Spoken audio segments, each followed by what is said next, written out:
Trust the profits. It's the formula here. And yeah, this weekend we've got some pretty intense horse racing going on. Realize it's not the Kentucky Derby, but it's close. We've got Belmont and all of that glory that goes along with it, including the Met Mile. That's right. We've got some pretty fantastic entries in the Met Mile. This is one of the early win your ins for the BC Mile, the Dirt Mile, as I should say, not the BC Mile, the Dirt Mile. We don't want to confuse it with the turf race. So we've got 5 horses that are vying for that win you're in. We look at years past. Ooh, a little bit of an eye chart here. Hopefully it doesn't show up that way for you. Looking at the right column, you can see horses that have won this race and how they've done it at BC the next uh, that season, right?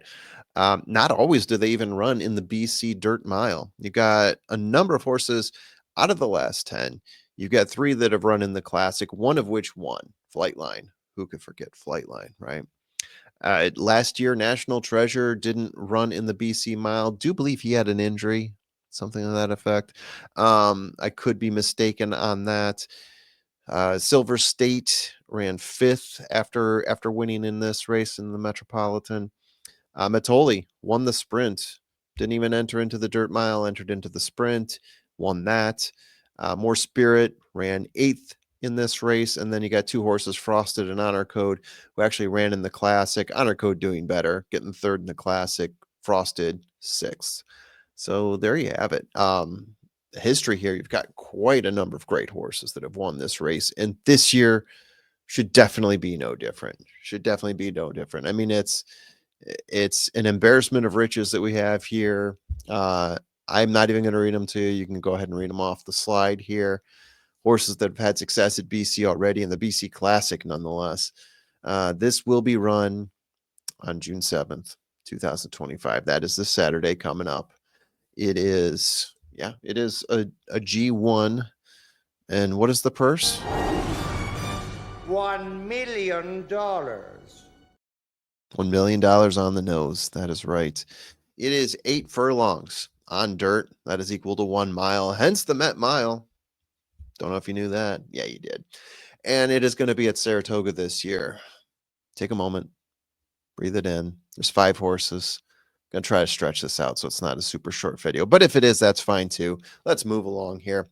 Fierceness, starting at the top, Fierceness. This is the horse that I had going into the Derby a year ago.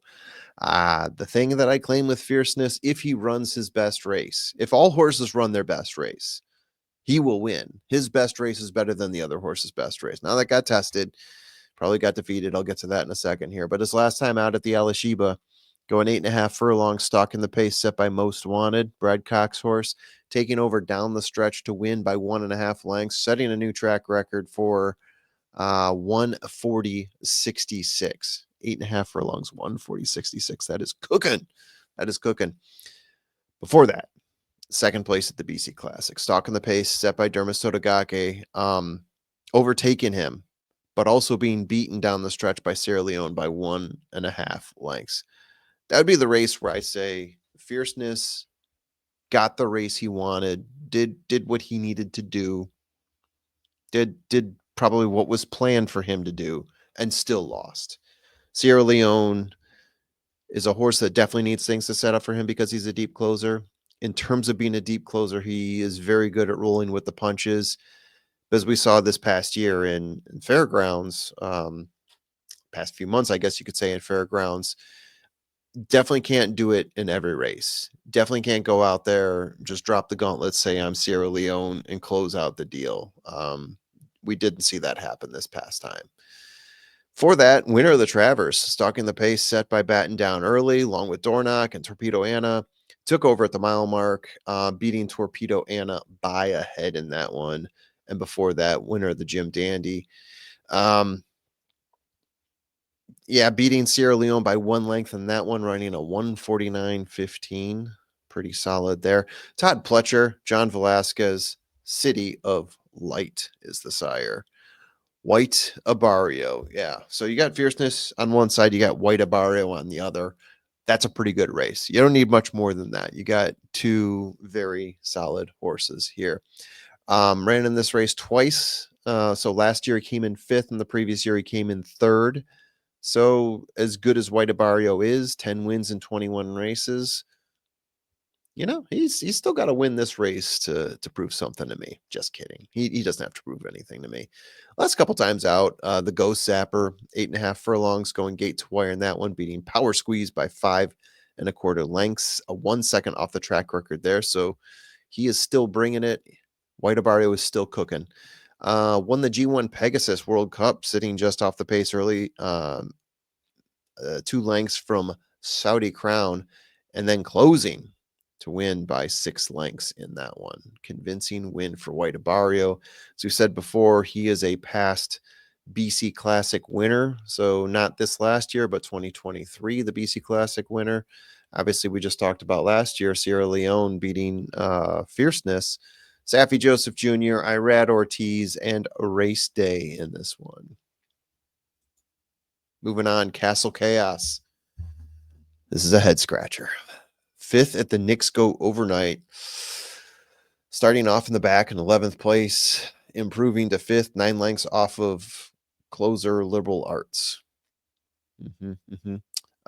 Second in an 86K allowance optional claimer, going a mile on that one, starting 2 lengths off the pace, sustaining, improving his spot a little bit to second, half a length off of Star of Wonder. It's an odd selection. The horse hasn't won since 2023. Sorry about that.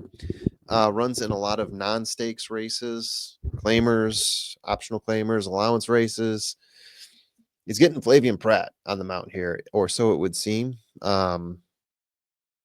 This is a strange one. I'm not sure what to think of Castle Chaos. Why is this horse in this race?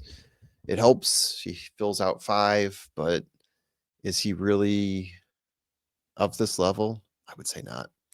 Just a touch. I feel like I lost track of him after the Derby, right? So Just a Touch came out. I'll skip ahead to the part where he ran in the Derby and came in dead last, 20th place. That would be the one time, though, that he finished outside of the top 2. 7 races, 3 seconds, 3 firsts. Last time out, allowance optional claimer, 9 furlongs, stalking the pace early, taking over down the stretch, beating Parchment Party by 7 lengths. Before that, and I know I just talked about a horse for allowance races, but this is what he's doing here. 53K allowance, 8.5 furlongs going gate to wire for a 10.5 length win over Horizonte. He was a 1/5 of a second off the track record there. So, yeah. Did I talk about the last horse running allowance races? This is a horse that's doing it and winning by 7 and 10 lengths and almost setting track records. In addition to that, he also came in second at the Iowa Derby. After the Kentucky Derby, he was second at the Bluegrass. He was second at the Gotham. Brad Cox, Ferrandro, Justify. That's a good horse. And finally, Raging Torrent. You take out those first 2 horses and you look at Just a Touch and Raging Torrent, you think that's pretty good right there. 6 wins in 13 races. Winner of the Godolphin Mile, a G2, run at Maiden. Winner of the Malibu Stakes, a G1, stalking the pace set by Pilot Commander, passing down the stretch for a 1 1/4 length victory in that one. Going back to Breeders' Cup, ran in the Breeders' Cup Sprint, highly competitive race, came in 7th place there, 6 lengths off of Straight No Chaser. But before that, winner of the Pat O'Brien, G2, 7 furlongs, setting the pace, battling Chosen Ron, beating him just barely by a neck down the stretch there. Doug O'Neill, Len Franco Del Torre, and Maximus Mischief. So what do we got here? Are we through 5 already? My gosh, that was quick. In summary, this is what I think it is. Like I always say with Fierceness, with most horses that he runs against, if he runs his best race, he is going to be near impossible to beat. I think the same can probably be said about White Abarrio, but I do lean more Fierceness than I do White Abarrio. Sorry, Tim. That's the way it goes. So I've got White Abarrio next. How can you not? Right? Between the 2 horses, it's going to be a hell of a race.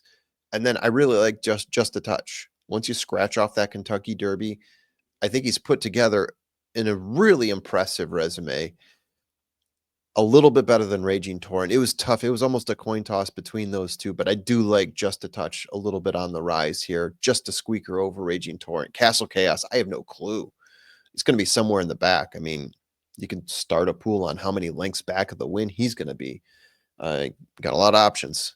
So this is what I have here: Fierceness, White Abarrio, and Just a Touch.